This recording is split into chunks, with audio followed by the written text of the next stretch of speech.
앞서 보신 것처럼 KBS는 최근 한림 해상 풍력 발전 사업의 허가 과정 여러 논란에 대해 연속 보도해드렸는데요. 이 내용을 취재한 신익환 기자와 함께 좀 더 자세하게 이 내용 짚어볼까 합니다. 안녕하십니까? 네.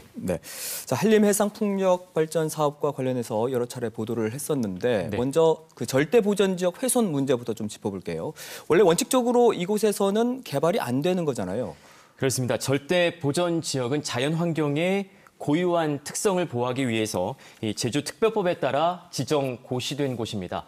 대표적인 곳이 한라산과 하천, 해안, 용암동굴 등인데요. 이 같은 절대 보전 지역 안에서는 개발 행위가 원칙적으로 금지됩니다. 하지만 제한적인 범위 내에서는 허가를 받아서 개발 행위를 진행할 수 있습니다.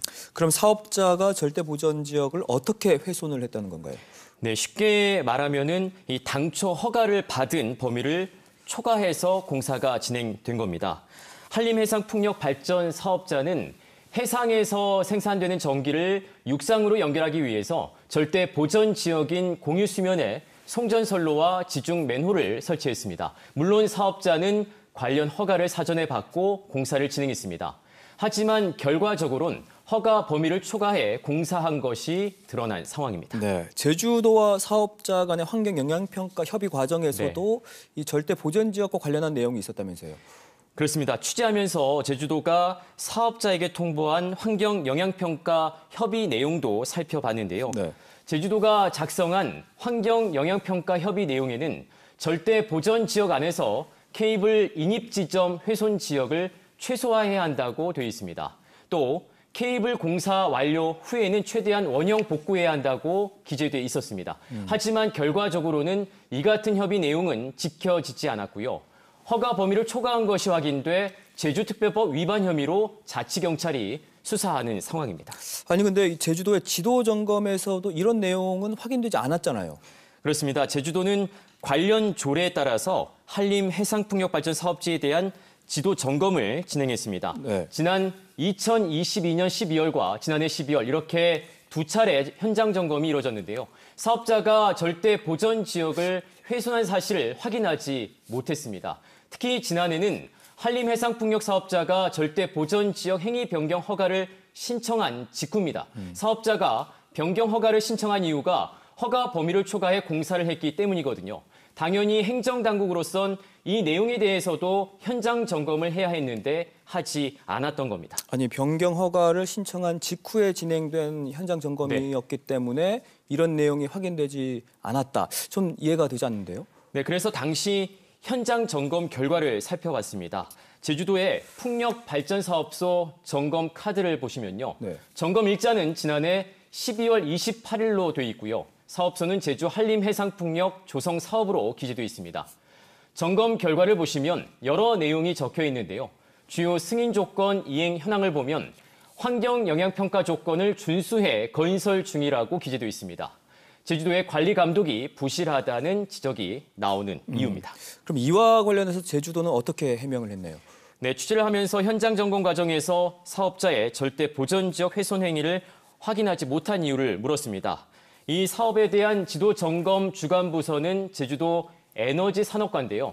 에너지산업과 담당자는 환경 영향평가 이행 여부의 경우 제주도 환경정책과의 점검 결과를 인용하고 있다고 설명했습니다.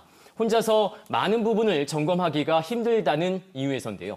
그러면서 담당 부서인 제주도 환경정책과와 전문가 그룹이 함께 점검을 진행했고 4건의 지적사항이 있었다고 설명했습니다. 하지만 절대 보전 지역 훼손에 대한 것은 파악되지 않았다고 밝혔습니다. 네, 제주도의 지도 점검에서도 절대 보전 지역 훼손 행위에 대한 그런 내용은 확인되지 못했다라는 건데 어떻게 그럼 조치가 이루어졌을까요?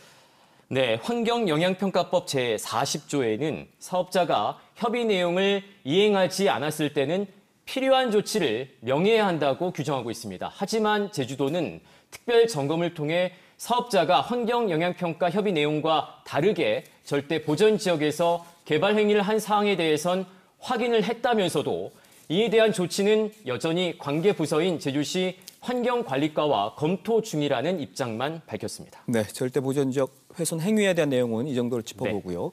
이어서 그 하천 점용 허가 과정에서도 이상한 점이 있었잖아요. 그렇습니다. 사업자가 허가 범위를 초과해 공사를 한 곳이 앞서 설명해드린 공유수명과 또 하천인데요. 네. 예, 이 한림천이라는 하천도 절대 보전 지역으로 사업자가 송전선로를 설치했습니다. 절대 보전 지역인 이곳에서 개발 행위를 하려면 허가를 받아야 하는데요. 우선 사업자가 하천 점용 허가를 받은 후에 절대 보전 지역 행위 허가까지 얻어야 합니다. 그런데 하천 점용 허가 과정에서 이상한 점이 발견된 겁니다. 그 이상한 점이라고 한다면 구체적으로 어떤 건가요? 네, 이 설명을 돕기 위해서 그래픽을 보면서 설명하겠습니다. 제주시가 사업자 측에 발급한 하천 점용 허가 관련 문서입니다. 문서 시행번호 안전총괄과 24909의 하천 점용 허가 고시 알림 공문이고요. 문서 시행번호 제2020-28호의 하천 점용 허가증 이렇게 2장입니다. 하지만 정보 공개 청구 등을 통해 확인한 결과 이 번호로 된 문서가 또 있었습니다. 하천 점용 허가증의 문서 시행 번호는 제2020-28호로 같지만 전혀 다른 사업이고요. 네. 하천 점용 허가 고시 알림 공문 역시 문서 시행 번호는 안전총괄과 24909로 똑같지만 사업 내용은 완전히 달랐습니다. 문서 시행 번호는 하나인데 완전히 다른 내용의 문서가 한 개 더 존재하는 겁니다. 아니 근데 제가 알기로는 행정당국에서 그 전자문서 시스템을 사용하고 있기 때문에 하나의 문서 번호에 다른 종류의 문서가 있을 수 없다라고 알고 있거든요. 이게 뭐 시스템상으로 오류가 있었던 건 아닐까요? 네, 그 부분을 확인하기 위해서 제주시 담당과와 이 행정안전부에도 확인을 했습니다. 결과적으로는 그럴 수가 없다는 거였습니다. 네. 특히 지난주 제주도의회 환경도시위원회에서도 이 문제가 도마 위에 올랐는데요. 제주시는 시스템상 오류는 아니라면서도 현재 해당 문서는 존재하지 않는다고 밝혔습니다. 참 이해하기 힘든 상황인데요. 이것 외에 또 이상한 점이 있었잖아요. 그렇습니다. 취재 결과 이 하천 점용 허가 내용이 고시되지 않은 것도 확인이 됐습니다. 하천법 시행령 제38조에는 하천관리청이 하천 점용 허가를 한 경우에는 고시해야 한다고 규정하고 있는데요. 제주시 홈페이지를 살펴보니 관련 고시도 찾아볼 수 없었습니다. 이에 대해 제주시의 입장을 물었는데요. 제주시는 당시 담당 직원의 실수로 고시가 누락됐다며 현재 자세한 내용을 조사 중이라고 밝혔습니다. 네, 하천 점용 허가 과정에서 이렇게 이상한 점이 발견됐는데 그럼 이런 이상한 점에 대해서 지금 아까 조사가 진행 중이라고 하셨죠? 그렇습니다. 일단 제주도와 제주시가 이 각자 조사를 진행 중입니다. 우선 하천 점용 허가 관련 문서의 이상한 점과 고시가 되지 않은 부분에 대해선 제주시가 내부 감찰을 진행 중입니다. 그리고 그 외에 한림 해상풍력 발전 사업의 여러 논란에 대해선 제주도가 TF팀을 구성해 조사를 진행하고 있습니다. 지난 10일 TF팀 첫 회의가 있었고요. 현재 전반적인 부분에 대한 조사가 진행 중으로 이달 말쯤 결과를 발표할 계획입니다. 네, 한림 해상 풍력 발전 사업에 대한 논란이 지금 확산하고 있는데 행정당국의 또 조사가 얼마나 충실하게 이루어질지도 이 부분도 좀 더 관심 있게 지켜봐야 될 것 같습니다. 네. 오늘 고생 많으셨습니다.